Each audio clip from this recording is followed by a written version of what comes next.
Kasi required dito sa Minnesota ang reflectorized na banner.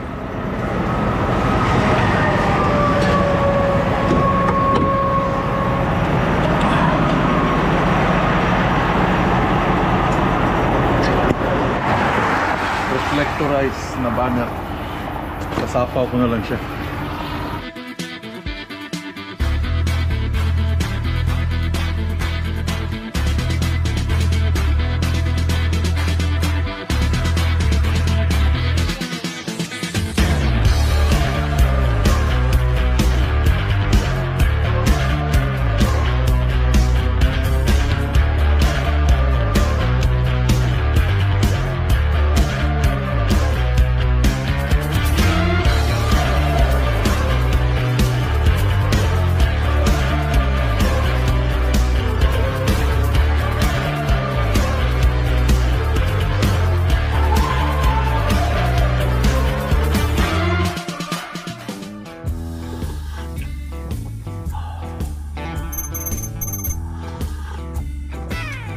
Good morning mga chay. Good morning internet. Good morning viewers.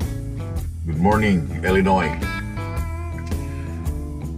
Halos ang mga nag-load ngayon, halos katabi ko Q-line. Anim kami na Q-line dito. Isa lang ang nasama, isang TMC company. But mostly tatlong boardable and tatlong Freightliner na nandito ngayon sa East Moline Gender Works para mag-load ng combine. Napakadaming nire-release nila ngayon na combine papuntang Canada. Yung aking appointment time is around 7 o'clock but nag-start sila mag-load around 7:30 up to 3:30 ng hapon. Pero I don't know itong mga katabi ko kung anong oras ang appointment nila today. Baka lahat kami 7 o'clock. And yung iba dito, dahil itong mga medyo veterano na, may edad na, yung iba hindi alam din online. I'm not sure na mag-book online para sa iyong driver's chicken, no? Sa online binubook. So yung iba alam, yung iba pupunta sa opisina. Pupunta ng opisina for like kukuha ng paperwork.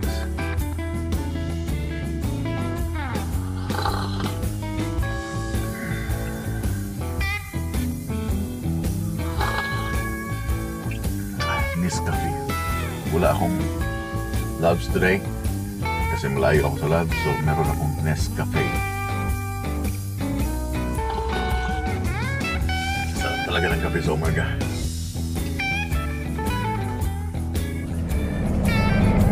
So ngayon, bukas na ang PSL, bukas ng John Deere.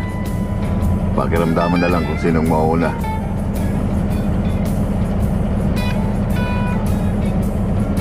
Yeah. For sure, lahat ng mga ito, ng mga truck ay naka-schedule ng 7 o'clock. Let's see kung sino maunang mag-load.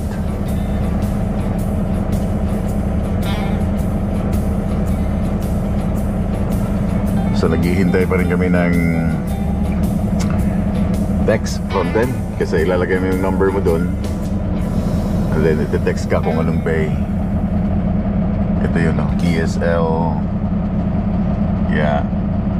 Sasabihin nila Bay 2, Bay 3, Bay 1, Bay 2.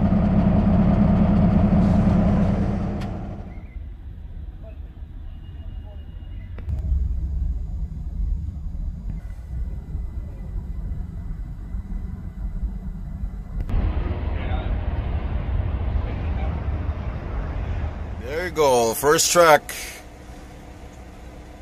Slowing down para hindi gagalaw ang driving of ours. Yung driving still off duty.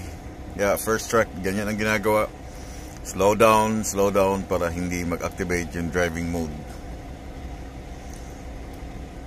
So ang kanyang load ay meron siyang sariling damage. May sariling damage, hindi na siya kailangan lagyan ng damage. A new Trail King. Yeah, pagpapasok kami dito sa bay, dandahan lang talaga. Kasi pag once binilisan mo, gagalaw yung driving hours mo. Okay, mag-i-start yung hours of duty mo.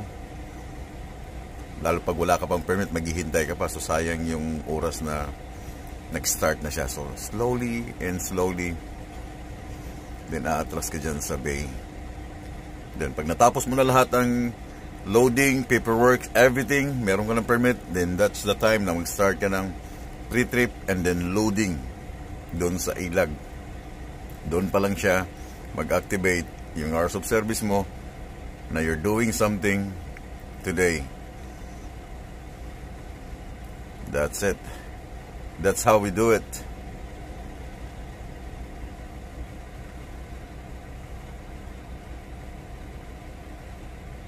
There you go. Done for the first load. First truck.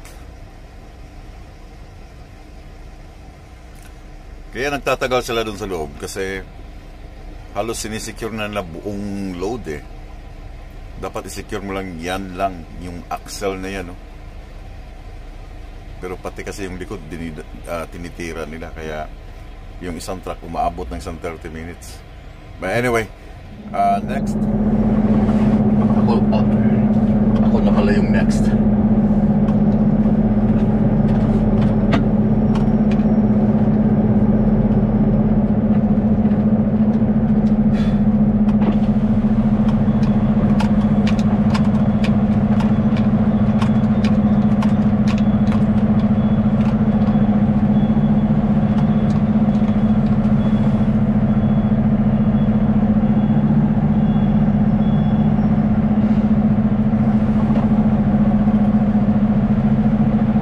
Bay 3.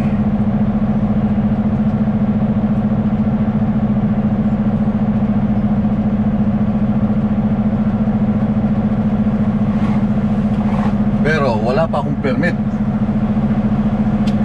Nakalimutan kong mag-request ng Friday, Saturday. So maghihintay ako until 9 o'clock.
nyo, ubos na yung mga combine na mga dating nakaparada dito, di ba? Once na naglo-load kami, ang daming combine dito, naubos na ng Q-line, kakahakot pabalik ng Canada. Empty na. Wow, lahat ay papunta ng Canada. Wala na oh, kaya pala wala ng mga nakapilang truck dito eh. Ubos ang production.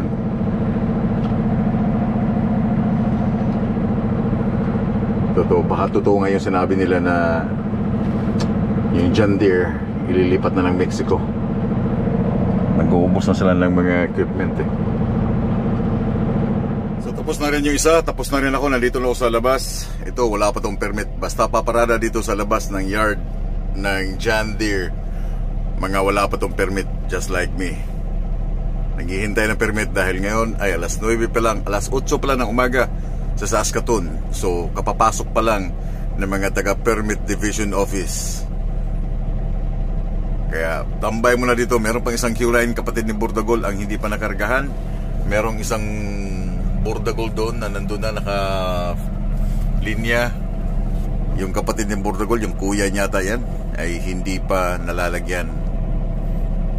Okay, meron pang isang lumabas. Wala pa rin permit. Mga wala pang permit guys. Paparada muna dito. Kasi kung meron ka ng permit, doon ka lang paparada sa unahan. Diretso ka na sa opisina. Kukuha ka ng paperworks. So wala pa rin permit to. Siguro mga nakalimutan or Sabado na umalis ng Saskatoon, nakalimutang mag-request ng permit ng Friday.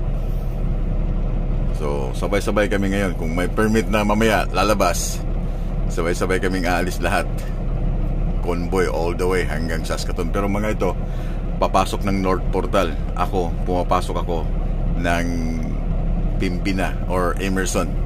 Hindi ako pumapasok ng portal basta galing dito sa Illinois. Kasi mas malapit sa akin from Fargo papuntang portal, papuntang Emerson, 2 hours and a half. Sila from Fargo all the way hanggang North Portal around 6 hours ang driving time nila. Last but not the least, Bordagol. Kapatid ni Bordagol ang papasok na doon sa loading dock. And then we're all set guys. Kaming lahat ng Q-line, I think naging 8 kami. Kahapon 6, ngayon 8. Oh, 6 pala today. 3 Bordagol at saka 3 Freightliner.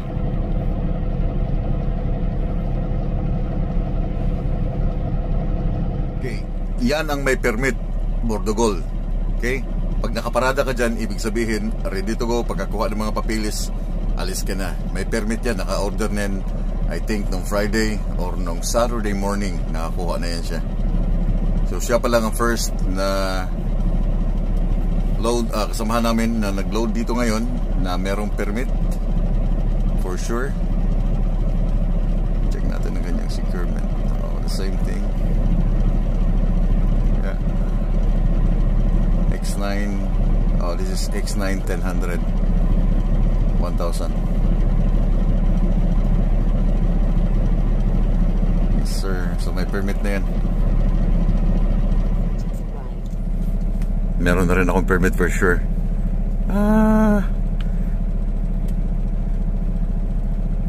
Okay, you have document. You have document daw. You have document. Okay, ayan na, may Illinois na akong permit. So kailangan ko lang ng Illinois para makatawid ako dun sa tulay. Just a few kilometers, I think that's 15 kilometers.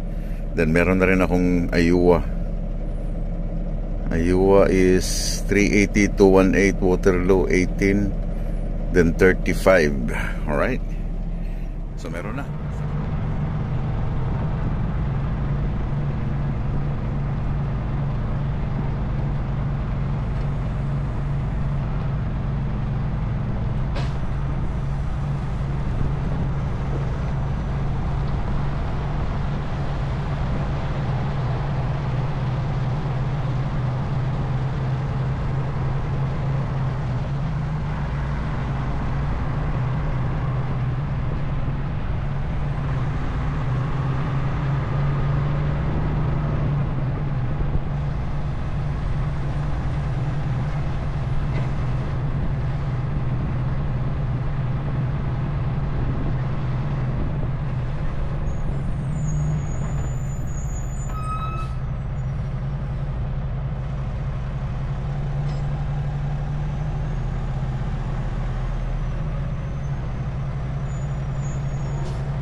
Tumigil muna ako dito sa highway kasi gabi na. Hindi ako titigil dito na matutulog, but kailangan ko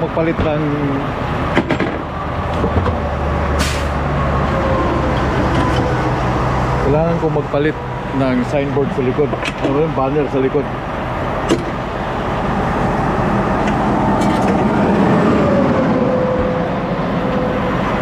Kasi required dito sa Minnesota ang reflectorized na banner.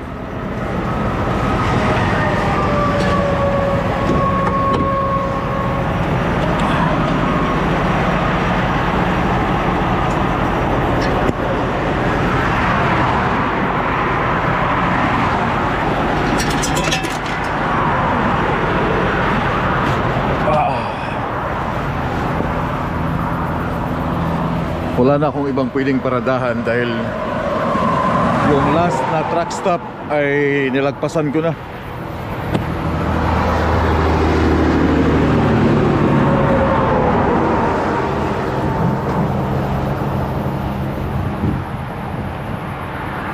Ito yun, reflectorized na banner. Kasapaw ko na lang siya kasi tatanggalin ko rin siya bukas ng tanghali. Bukas ng umaga.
So yan ang reflectorized na banner. Nasira lang to nung nasira yung mud flap ko, and then ito ang aking extended light.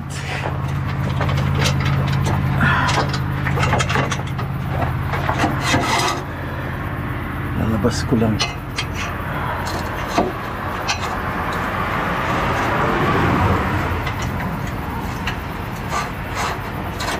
Daming lamok, men.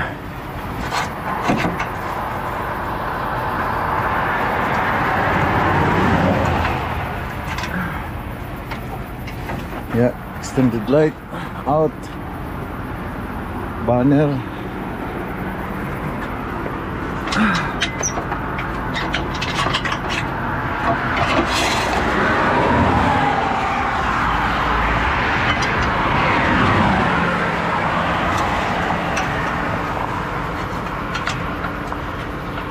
Kasi yun ang iniisip ko kanina eh. Mag-timingan ako ng state patrol dito. Pwede kami mag-travel sa Minnesota gabi, okay? Night time, loud kami. And then sa North Dakota pwede rin.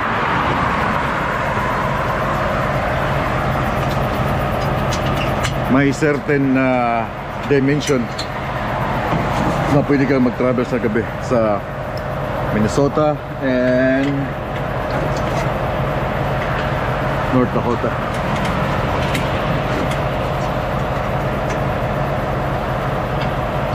Ito yun naman sa unahan. Ito ang purpose niyan sa panggabi.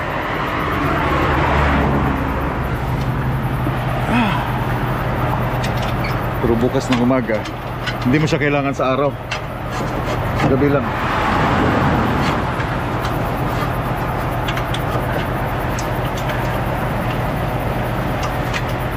Yeah, yan na. Extended light sa likod. Double check ko lang aking securement.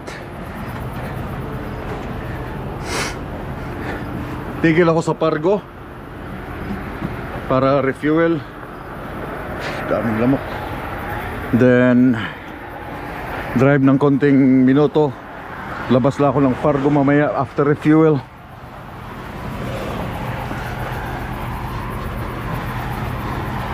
Tara, para bukas ng umaga hindi ako ma-rush, hindi ako magmamadali para sa, alam mo na, city rush hour. Good.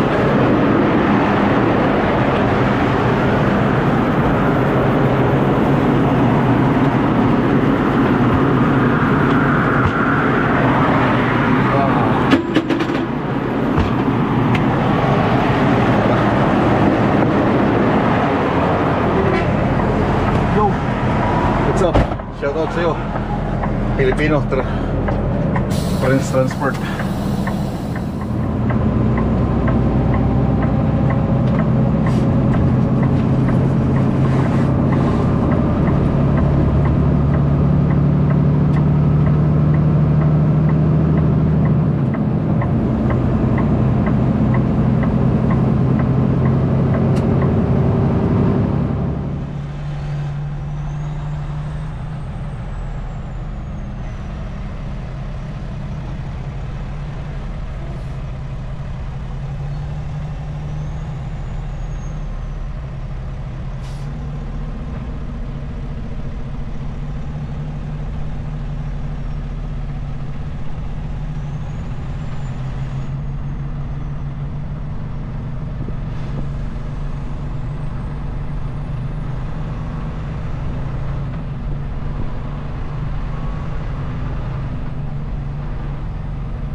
Okay guys, so nandito ako ngayon sa Harwood North Dakota. Nilagyan ko lang siya ng extended lights kanina at saka yung banner dun sa likod dahil required siya sa Minnesota during sa night movement. Pero tatanggalin ko na rin kasi sa North Dakota hindi naman ako bukas na umaga pa ako mag-start mag-drive. Kailangan ko siyang baklasin. Hindi ko na siya kailangan. Hindi ko kailangan ng reflectorize sa North Dakota. Pati itong aking lights babalik ko na rin sa dati. Pati yung banner. So dito na ako magpapalipas ng gabi sa Harwood. Madalang ko itong tinitigilan kasi madalas pag galing ako ng Illinois, minsan sa big shift ako tumitigil or sa mga parking area. But ito sinagad ko lang 15 minutes yung aking natira sa aking driving hours. Sinagad ko lang hanggang dito para bukas makakarating ako on time. Karating ako ng Saskatoon bago magtakip silid. Nandito yung kapatid ni Burdagol. Oh, iba din klase ang kanyang ano, APU nakaangat doon sa likod dahil wala na siyang space dito eh. Ganda ng truck niya. So nandun yung kapatid ni Burdagol, yung kasama kong nag-load kanina sa Mulin. Na yung dating dating ilaw, dyan lang talaga siya, nakalabas lang siya ng konti. Dapat yan sinasaga doon, but ginagawa namin, allowed naman yan kasi itong sa gilid, kita nyo ba? Nakalabas din eh, so mayroon kaming ilaw dito. Kasi itong trailer na to, wala masyadong ilaw sa trailer, napapansin nyo? Yung isang ilaw doon, yun lang yun, doon sa bed na yan, iyan lang ang tanging ilaw. Tinanggal nila yung ilaw to sa dulo at saka doon sa unahan. And then dito sa side, wala na, kundi itong isang ilaw dito sa pinakahuli. Then kaya nilalabas namin tong ilaw na extended light. Nakalabas siya ng konti para at least may ilaw ng konti. So yeah, anyway, natanggal ko na yung reflectorized na banner. Everything is good. Then yung driver ni Burdagol lumapit sa akin ngayon lang. Katapos lang namin mag-chit-chat. Dahil yung aking kaibigan si Frank na white guy na driver din ng Burdagol, I don't know kung anong ikinukwento ni Frank sa kanya. Sabi niya, oh, you should be Marco. Oh, why? Frank told me about you. Oh, nice. Malalaman lang namin yung aming mga kapwa driver through sa truck number ng aming mga number ng aming truck. So kagaya nito 1644, di ba? So meron kaming apps na tinatawag Bamboo. Ta-type mo lang yung number doon ng truck, then lalabas na yung kung sino yung driver, anong telephone number niya, lalabas na doon pati yung truck number niya. Yun lang ita-type mo, yung truck number. Pero hindi ko sila kilala by name. Kilala ko sila sa mukha, but yung pangalan nila nakakalimutan ko. Sa marami ding driver dito ng Q-Line na medyo mga veterano na. Starling is okay. Napakatibay ng pagkagawa ng Starling. Let me check. Aning hangin na. Malalakas na hangin ang tumama dyan, but everything is okay. Yeah. Ako for this day, papalipas ako dito sa again sa tawag dito Harwood sa North Dakota. So itong driver ng Q-Line na isa nakasama ko ngayon, nakasunod sa akin, sabay kaming the same port ng Canada, yung port, ibig sabihin yung port of entry, kami papasok bukas. Then another 2 hours na naman, additional another 2 hours kasi Canada na, and then all the way na hanggang Saskatoon. Guys, ito yung dinner ko. Isang fried rice from Costco. Nandyan na yung mix na yun. And then, I don't know, adobo pong baboy ba ito, saka 2 itlog. 2 minutes 45.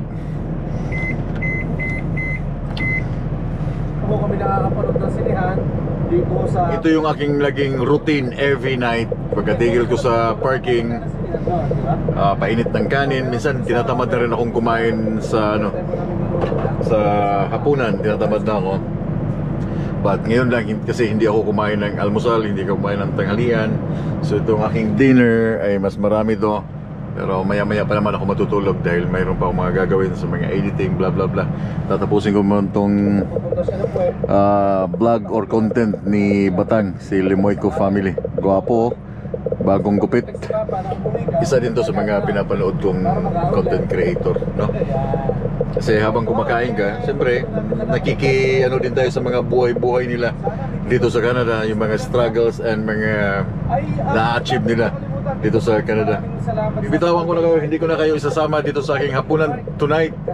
And I'll see you guys on my next video pagpasok bukas sa Canada. Good night!